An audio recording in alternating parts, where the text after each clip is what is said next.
कैसे हैं आप? मन लगा के पढ़ तो रहे होंगे और अपने स्वास्थ्य का ध्यान भी रख रहे होंगे, क्योंकि अभी कोरोना काल बहुत ज़्यादा हाई स्तर पर है और अपन का घर में रहकर ही अपना ख्याल रखा जा सकता है। इसके अलावा मास्क लगा के घर से बाहर निकले, जहाँ भी जाए मास्क होना बहुत ज़रूरी है, क्योंकि जो मास्क होगा तो आप इस भयंकर बीमारी से बच सकते हैं। इसके बचने का उपाय सुरक्षा ही है, अपने आप को सुरक्षित रखना, मास्क लगाना ही प्रमुख है। तो अपन पढ़ाई और ध्यान देते हैं, बिल्कुल अपने साथ में अपने स्वास्थ्य का ध्यान रखते हुए पढ़ाई करना। तो अपन जो है लोकतांत्रिक राजनीति जो आपकी किताब है उसका जो पहला पाठ समझा इंग्लिश में लोकतंत्र का अध्ययन अपन कर रहे थे, और इसके अंदर जो है अपन ने अब तक काफी कुछ पढ़ा। पोलैंड और चिली के बारे में पढ़ा, कैसे वहां पर जो है राष्ट्रपति थे जो समाजवादी विचारों के थे, और बाद में वहां पर तानाशाही शासन स्टार्ट हुआ, तख्ता पलट हुआ, उसके बाद में वापस लोकतंत्र की वापसी हुई। उसके बाद में अपन ने 3 नक्शे देखे थे, बात की थी अपन उन नक्शों की कि किस तरीके से किस नक्शे में कैसे वहां का सारा सिस्टम हो रहा है, तो लोकतांत्रिक देश तैयार हो रहे हैं। तो उसी कड़ी में अपन आगे आज पढ़ना स्टार्ट करते हैं। लोकतंत्र के विस्तार के 3 चरण, 3 स्टेप अपन पढ़ेंगे कि किस तरीके से उसमें बदलाव आया और कैसे आगे बढ़े। तो इस नक्शों के अंदर आपने 20वीं सदी के पहले की घटनाओं को देखा, ठीक है। 20वीं सदी के बाद में अपन ने 20वीं सदी के पहले लोकतंत्र स्थापित कैसे और वो सब अपन ने पढ़ा, और कई सारे अपन ने घटना चक्र भी पढ़े, और जिनका अपन को कुछ चीजें जो है केवल अपन नक्शे में ये देख सकते हैं कि यह लोकतंत्र हुआ, पर क्या क्या घटना हुई है हमको पता नहीं चलेगा, क्योंकि मानचित्र में केवल स्थान दर्शाए जाते हैं, ठीक है। और हर जगह 2 सदी पहले से हुई, यानी 2 सदी, एक सदी के अंदर 100 वर्ष होते हैं, 2 सदी यानी 200 वर्ष पहले, यानी ये सब घटनाएं 200 वर्ष पहले की है, क्योंकि अपने अभी 2020 चल रहा है, तो 2020 से 1920 तक अगर ले तो 100 साल, और 1958 से लेकर 1920 तक ले तो 100 साल। तो इतने पुराने अपने किस्से अभी पढ़े हैं, 200 साल पुराने यानी 2 सदी पुराने किस्से हमने पढ़े। और अगर मैं आपको और पीछे लेने जाऊं कि आजादी के लिए लड़ाई कब से हुई, तो सबसे पहले जो अपन ने कक्षा 9 की क्लास में आपने लास्ट ईयर पढ़ा था, फ्रांसीसी क्रांति, लुई 16, याद है आपको? लुई 16 के बारे में पढ़ा, और फिर वहां पे क्रांति हुई, जनता ने जो है में उसकी पत्नी और उसको लुई 16 को फांसी पर चढ़ा देते, गिलोटिन पे चढ़ा देते हैं। अपन ने देखा किस तरीके से टेनिस कोर्ट में इकट्ठे हुए, और जो पेरिस, जो वहाँ का लंदन का जो व्हाइट हाउस वगैरह, या इसके नीचे अपन ने फ्रांसीसी क्रांति में देखा, वहां पर भी जो थे मेन राजा का जो घर था वहां पर हमला करके सब खत्म कर देते हैं।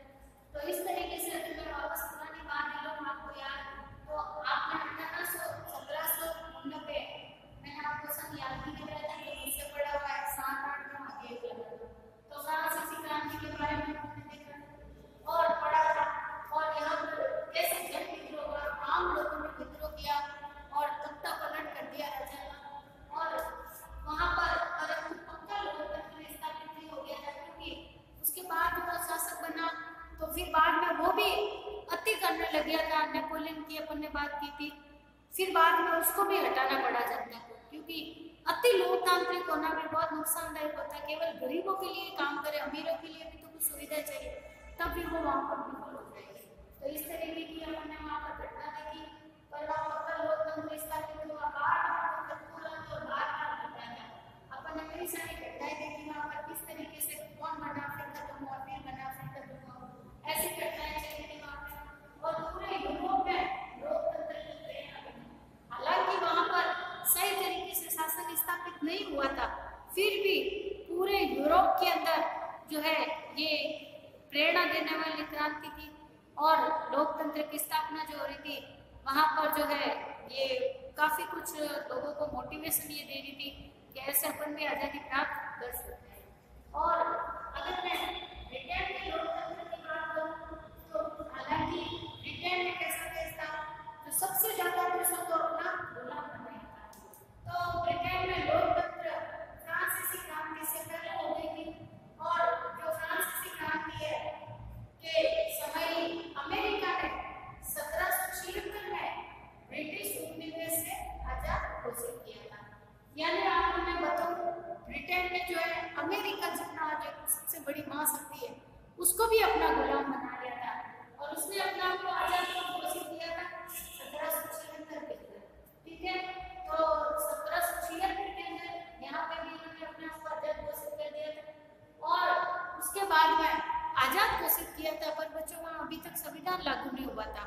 वो अभी तक लागू होना बाकी था।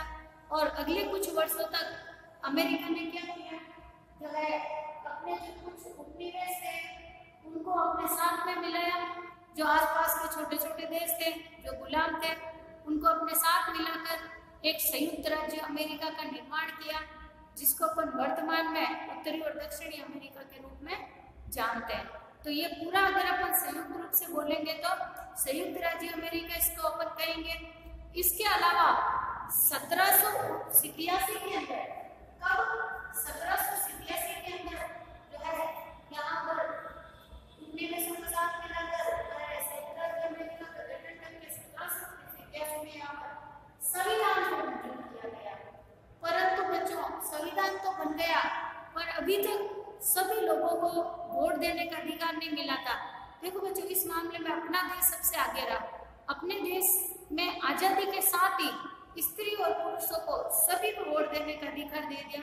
हालांकि उस वक्त अपने यहाँ पर जो है 21 वर्ष का व्यक्ति जो होता था, 21 वर्ष से ऊपर का व्यक्ति वोट देता था, परंतु आजादी के साथ ही पुरुष चाहे महिला कोई भी हो उसको वोट देने का अधिकार था। परंतु बाहरी देशों में ऐसा नहीं, वहाँ पर अभी तक भी जो है अमेरिका जैसे देश के अंदर भी औरतों को वोट देने का अधिकार नहीं मिला था। और 19वीं सदी में लोकतंत्र के लिए जो संघर्ष हो रहे थे उसके अंदर सबसे खास मांग इनकी यही थी कि राजनीति के अंदर हमको समानता प्रदान करो, सबको वोट देने का अधिकार दो, सार्वभौमिक मताधिकार दो, चाहे वो स्त्री पुरुष गरीब अमीर काले गोरे सबको अधिकार होना चाहिए।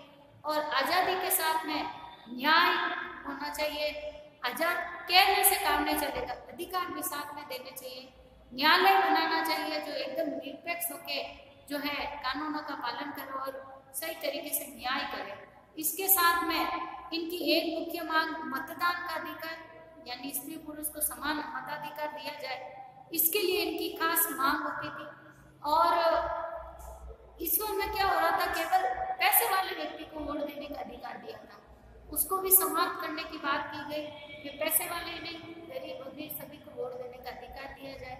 और संयुक्त राज्य अमेरिका में पूरे देश के अंदर जो आपको मैं बता दूं, अफ्रीका से क्या करते थे बच्चों, ये काम करने के लिए गुलाम लेके जाते थे और फिर वो वहीं पर बस गए रह गए, उनके बच्चे वगैरह सब बोलने लग गए, वहीं के नागरिक हो गए, परंतु फिर भी उनको वोट देने का अधिकार नहीं मिला। तो 1965 के अंदर संयुक्त राज्य अमेरिका में 1965 के अंदर जो है असहाय व्यक्ति थे यानी काले जो व्यक्ति थे उनको वोट देने का अधिकार मिला। और जो है वयस्क मताधिकार जिसको कह सकते हैं। और लोकतंत्र के लिए फिर भी संघर्ष चल रहा था, क्योंकि अभी तक औरतों को अधिकार नहीं मिला, अमीरों को अधिकार मिला, गरीबों को नहीं मिला। इसलिए जो अधिकार के लिए लड़ाई हो रही थी उसमें औरत, आदमी, अमीर, गरीब, श्वेत, अश्वेत, वयस्क व्यक्ति जो भी है उन सबको वोट देने का अधिकार होना चाहिए, ऐसी मांग की गई थी।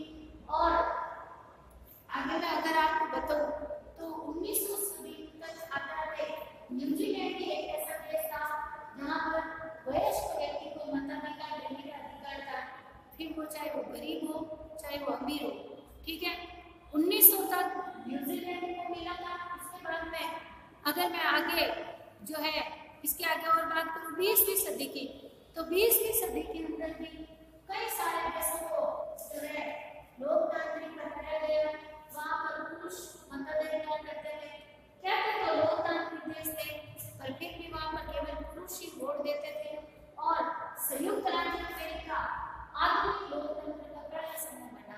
यानी आधुनिक लोकतंत्र की अगर मैं बात करूँ तो जो है अमेरिका जो था वही एक ऐसा देश था जहाँ पर सबको वोट देने का अधिकार मिला, चाहे वो अमीर हो चाहे गरीब। केवल पुरुष को अभी भी यहाँ पर महिला को अधिकार नहीं मिला था, सिर्फ पुरुष को अधिकार मिला था। पुरुष ही जो है वोट दे सकता था, महिलाएं। अब अपन आगे बात करेंगे नेक्स्ट पॉइंट की उपनिवेशवाद का अंत। यानी उपनिवेश का मतलब क्या होता है मैंने? उपनिवेश का मतलब होता है एक तरीके से गुलाम, ठीक है। जिस तरीके से अपन कहते हैं भारत ब्रिटेन का उपनिवेश था, मतलब भारत जो है ब्रिटेन का गुलाम था, ये कहते। उपनिवेश का अगर मैं परिभाषा बताऊं बच्चों तो इसका अर्थ ये होता है कि किसी देश की सामान्य राजनीतिक, आर्थिक, जो है धार्मिक, सभी तरह की जो व्यवस्था है अन्य देश अपने हाथ में ले लेता है, अपने अनुसार जो है वहां पर नियम और कानून बना देता है। तब इस तरीके के हालात जो होते हैं उनको अपन उपनिवेश कहते हैं। तो उपनिवेश के बारे में बात करूं तो काफी लंबे समय तक एशिया और अफ्रीका के जो देश थे, यानी यूरोप के जो देश थे, इनके उपनिवेश रहे। और जो है भारत भी उनमें से एक था। कई सारे देश थे, अमेरिका खुद भी तो ब्रिटेन का गुलाम रह चुका था। ऐसे कई सारे देश थे जो उनके गुलाम थे। और इनमें से बहुत सारे देश तो दूसरे विश्व युद्ध में, जो तत्काल बाद ही जब विश्व युद्ध हुआ उसके बाद ही लोकतांत्रिक शासन व्यवस्था को अपना ली थी। और उनमें से भारत भी था जो 1947 के अंदर आजाद हुआ और एक गुलाम देश था, किसका? ब्रिटेन का।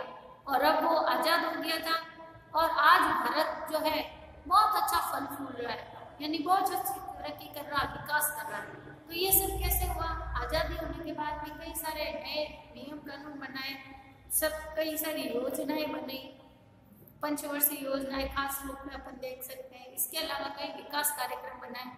इससे धीरे धीरे देश विकास की ओर बढ़ा।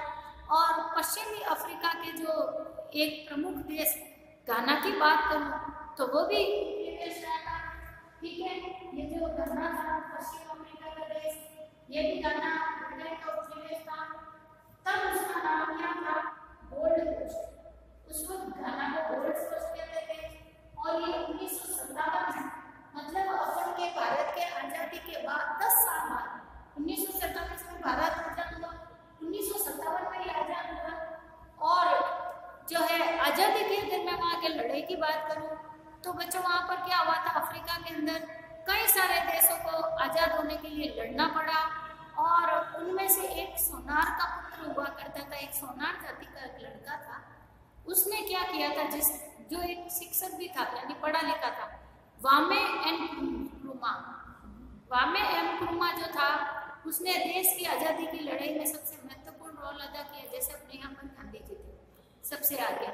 और उसके बाद में आजादी के बाद में एन क्रुमा जो था, घाना के प्रथम प्रधानमंत्री बनाए गए, पीएम जिसको कहते हैं। और बाद में वही आगे चलकर राष्ट्रपति भी बने। ठीक है, देखो बच्चों, एन क्रुमा जो था ये नेहरू जी का मित्र था। नेहरू जी अपने उस समय देश के प्रधानमंत्री थे। ठीक है, पहले और दूसरे प्रधानमंत्री नेहरू जी रहे थे। और परंतु ये नेहरू के मित्र थे एन क्रुमा, फिर भी नेहरू की नीतियों को नहीं अपनाया, मन मर्जी करने लग गया था, तानाशाही करने लग गया था, अपनी मर्जी के अनुसार चलने लग गया था। जैसे अपने भारत में लोकतांत्रिक देश चल रहा था उस तरीके की व्यवस्था यहाँ पर नहीं थी। और यहाँ पर लोकतंत्र जो है लंबे समय तक नहीं चल पाया था। ऐसे वहाँ पर हालात हो गए थे। अब बच्चों इसके बाद अपन एक नया टॉपिक और शुरू कर लेते हैं, हाल का दौर। यानी अभी धीरे धीरे जो है 2000 के आसपास तक कैसे हालात रहे उनके बारे में अध्ययन करेंगे अपन। ठीक है, तो हाल के दौर की अपन बात कर लेते हैं।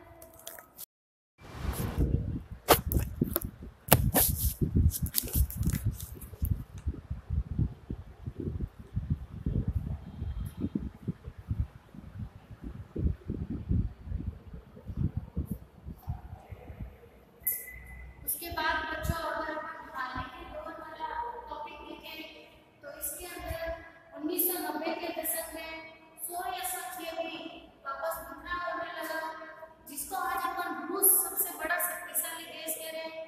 वो इधर के जो अपने पश्चिमी देश और पूर्वी देश यानी आधा हिस्सा यूरोप में था और बाकी का एशिया के अंदर था पूर्व की तरफ। तो इनके छोटे मोटे करीब 15 देशों को अपने साथ में जोड़कर एक संगठन बना रखा था जिसका नाम सोवियत संघ था। और जो है वो अब वापस टूटने लगा क्योंकि एक तरीके से जो रूस बड़ा देश था वो अपनी शक्ति का उस पर जोर जमा रहा था, प्रदर्शन कर रहा था, इसलिए ये अपने आप को कुछ गुलाम जैसे ही महसूस कर रहे थे। तो बाद में जब ये सोवियत संघ टूटने लगा और उसने क्या किया था, सोवियत संघ का अपने पड़ोसी पूर्वी यूरोपीय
अपने दक्षिण के अंदर श्रीलंका है, अपने उत्तर के अंदर नेपाल है, भूटान है, और अगर मैं इधर पश्चिम जो है पूर्व की तरफ बात करूं तो म्यांमार यानी बर्मा है।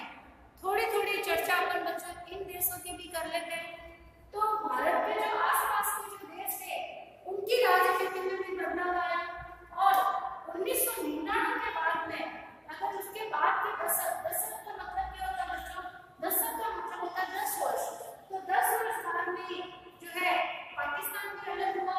आपको पता है 1947 के अंदर जब अपना देश आजाद हुआ उस वक्त जो है अंग्रेज थे माउंटबेटन, उन्होंने कहा कि भारत के भी 2 हिस्से कर दिए जाएंगे, एक जहाँ मुसलमान ज्यादा रहते हैं तो मुस्लिमिस्तान, एक हिंदुस्तान।